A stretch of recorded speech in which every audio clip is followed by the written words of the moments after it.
आज आमच्या आहोची फर्माईश होती तुपातील जिलेबी खाण्याची. त्यामुळे आज मस्त अशी रसरशीत तुपातील जिलेबीची रेसिपी केली आहे.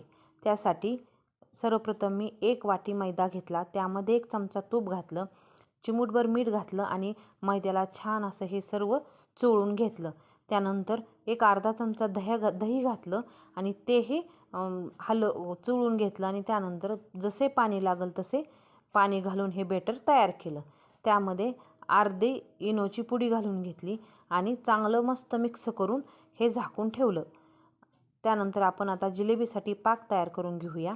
1 वाटी साखर, अर्धी वाटी पाणी, 1 विलायची आणि थोडंसं कलर घालायचा जो आवडेल तो. पाक तयार करायला ठेवला गॅसवर. आता आपलं हे जिलेबीचं पीठ छान तयार झालेलं आहे. ते एका कॅरीबॅगमध्ये घातलं आणि वर रबर लावून घेतला. तोपर्यंत आपला पाकही छान झाला बघा. बोटाला चिटकले की म्हणायचा पाक तयार झालेला आहे. त्यानंतर गॅसवर एक कढई ठेवली. कढईमध्ये तूप घातलं. तळण्यासाठी तूप घेतलेलं आहे. त्यामुळे हे जिलेबी तुपामध्ये मी तळलेली आहे.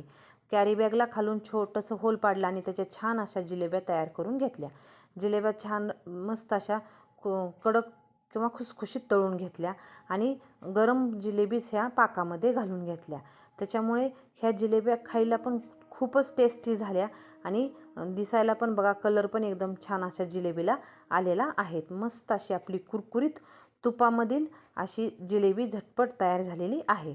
असे छान छान व्हिडिओ पाहण्यासाठी माझ्या यूट्यूब चॅनलला लाईक, शेअर आणि सबस्क्राईब करायला विसरू नका.